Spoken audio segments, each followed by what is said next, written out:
Hey, everybody.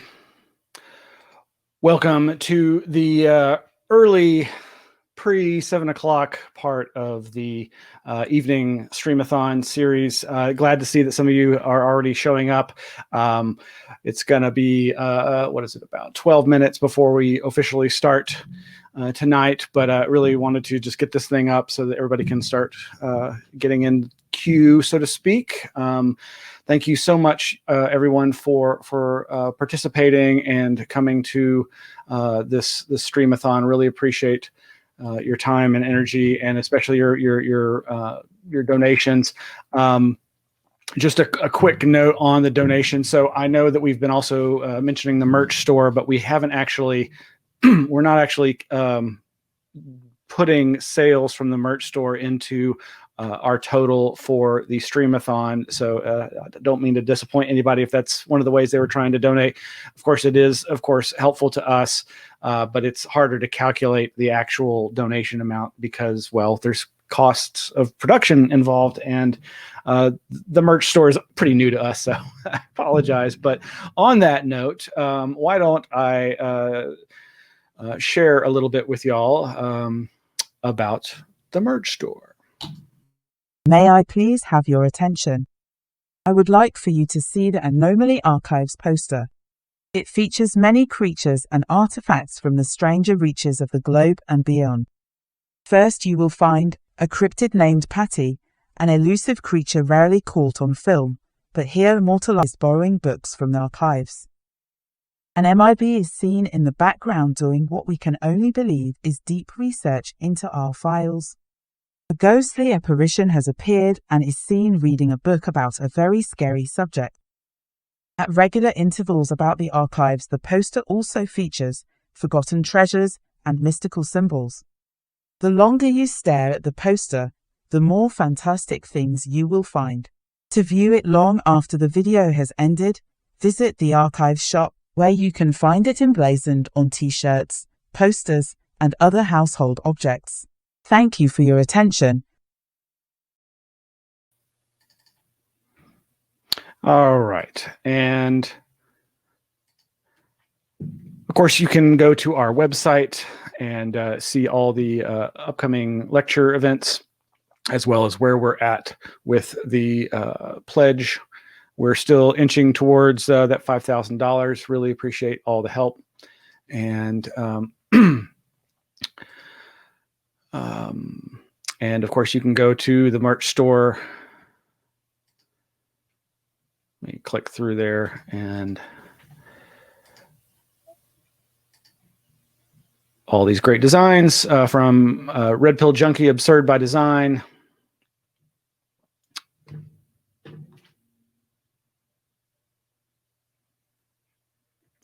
All right. Well, so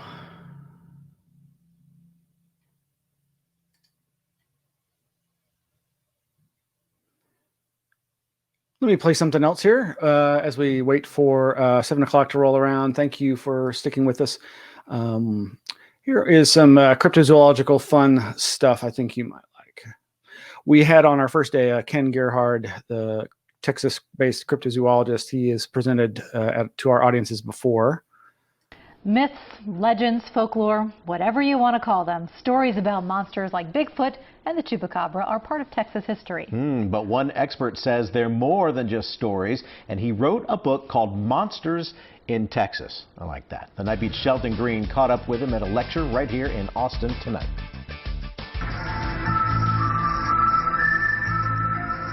Bigfoot, the Chupacabra, the Loch Ness Monster.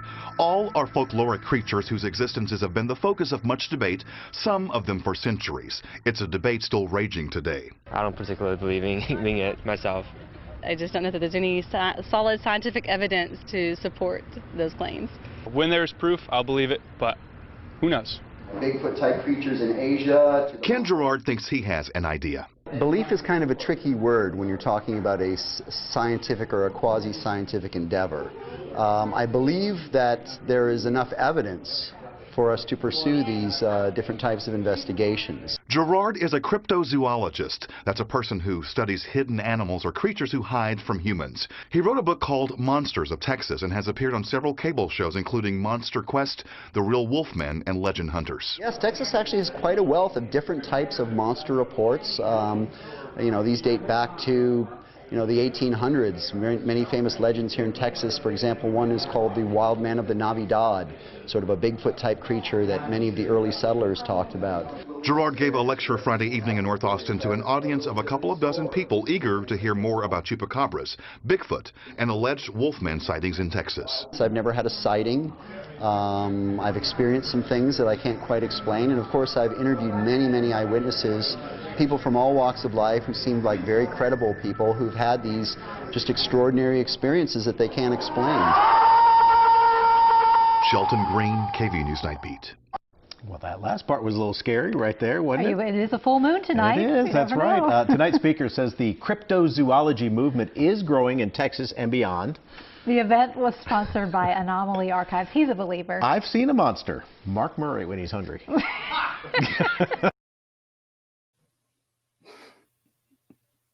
Silly season. It was around Halloween, so of course they went with that. So anyway, moving on. It's the dawn of a new era in microcomputer technology. The Tandy TRS-80 Model 2000 personal computer from Radio Shack, designed to meet your personal computing needs. It's faster, with higher resolution, more storage, and greater expandability than IBM's PC. Its ultra-high performance gives you the leading edge of Radio Shack's computer technology. The Tandy TRS-80 Model 2000 personal computer, the dawn of a new era in personal computing. Hi there, my name is Chris Rutkowski. I'm a science writer specializing in weird stuff like UFOs and ghosts and paranormal stuff. I'm donating my entire collection of UFO files from across Canada, specializing in Manitoba, to the University of Manitoba Archives and Special Collections. As part of that, Archives wants to digitize all this so everybody can be able to look at it from wherever in the world they may be. For the time being, though, it's actually going to be in the archives. But to facilitate this digitization, we need your help. We need to crowdsource some money so that we can pay somebody to digitize this whole thing. So please consider helping to digitize the UFO Archives of Canada at the University of Manitoba. And you can read all about my stuff right here. Please increase the voltage. You must shock me out of my amnesia. I still can't remember who I am.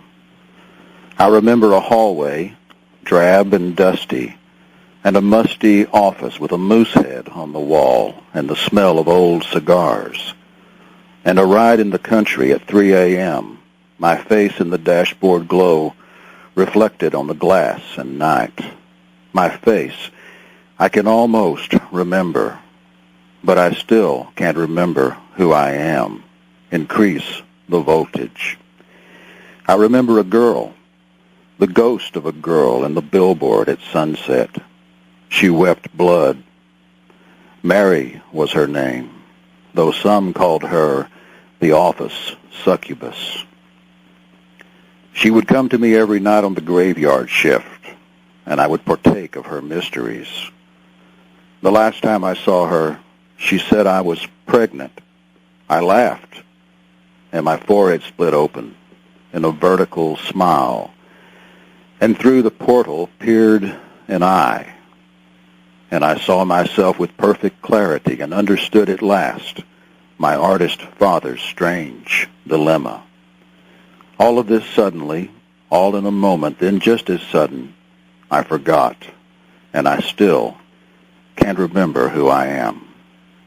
I remember the cheerleaders' high-kick flash and the radioactive Holy Virgin weeping blood on the side of the skyscraper, and me as a cartoon character, and also remember the words of my CIA handler. It's blowback, he said. Blowback, that's all. The operation went rogue. We tried to shut it down, but I wonder, did it really go rogue? And who was he really working for? And this secret weapon of his, the device, he called it, capable of stirring up mass insanity or mass nirvana. Take your pick. Was it really nirvana? Really the rapture? Was it really a near-death experience and not some smarty-pants comic book? So hard to know in Babylon Tamale, hanging on the glint of apocalypse. Was it psyops or a practical joke? Did the hologram hooligans with the pyramid heads push the panic button and start the whole whoopee cushion again? Crazy atomic big bomb firecracker, the bride of the invisible mummy. How much is Blue Beam? How much MK Ultra? I don't know. I can almost remember who I am. It's Blowback. The operation went rogue. I met him at the ziggurat in the dark ride, disguised in a skull mask and green monkey death dance. Please increase the voltage. You must shock me out of my amnesia. Voodoo zombie jamboree happens in the dark after death masks the pop song goddesses to touch them. Ready Kilowatts, Purple Lollipop, and The Last Temptation of Eve, and a new photo that proves they eat brain jelly sandwiches and Chinese missiles, sometimes the tongues and internal organs, the general debris of Babylon Tamale. I can almost remember now. A cartoon character, a multi-eyed boy on a winged bull, the demiurge of the desert, Billy the Id riding the range, headed for a showdown on the Rio Bardo. Yes, now I remember who I am. I am Mac, reporting live from inside my own Zen Buddhist spaghetti western.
All right, folks. We should be starting at about in about 7 minutes, so stay tuned. We'll be coming up with Joseph Green to talk about why the state hates conspiracy. All right, folks. So this is the Streamathon week 3, and we've got coming up.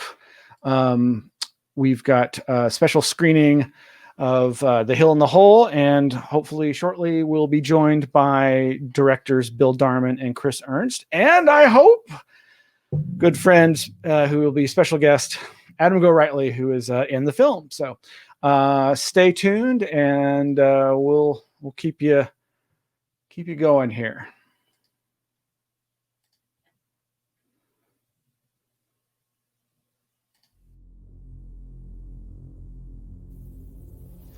And then what I saw was like this. He looked at me like that.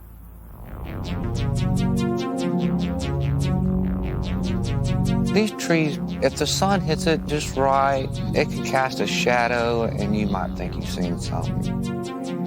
It exists.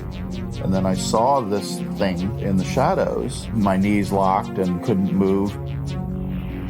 It's not a myth. I had to stand there and ask myself, am I seeing what I think I'm seeing? He roams our swampy, wooded areas and will for a long time.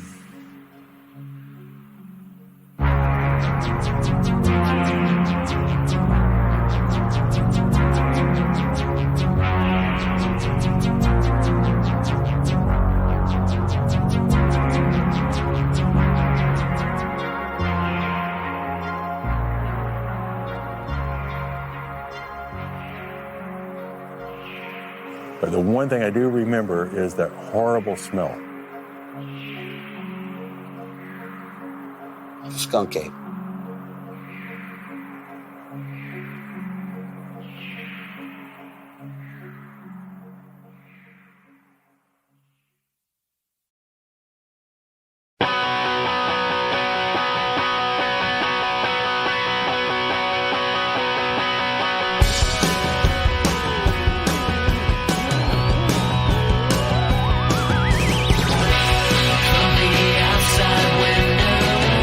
It's just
Welcome to the Conspiracy Cruise.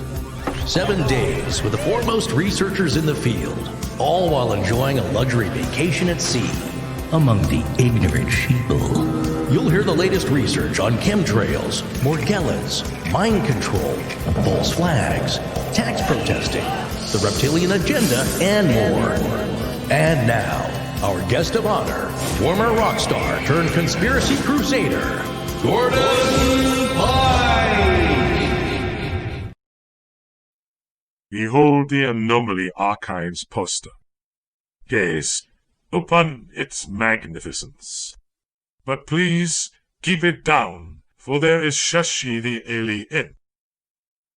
Do not be alarmed. But who is that mysterious MIB digging deep into the files? Steady your gaze. Patty the cryptid is elusive, and to catch even a faint glimpse is quite an achievement. Thrill at the horror of a living challenged apparition who has stopped by to study a forgotten tome. Elsewhere, scattered about, the keen eye will observe artifacts of sacred and forgotten lore. After a long gaze one may grow envious and wish to possess a physical manifestation of this grand visage. What once seemed like an insurmountable expedition is now made into an effortless side quest. For now, at the Archives shop, one can find this thrilling representation available for acquisition, where, among the usual wares, denizens of this fair land will find this and other scrolls, exquisite apparel, hot beverage drinking vessels, and a plethora of other treasures. Enough to satisfy the desires of any who seek the most elusive emotion of all, fulfillment.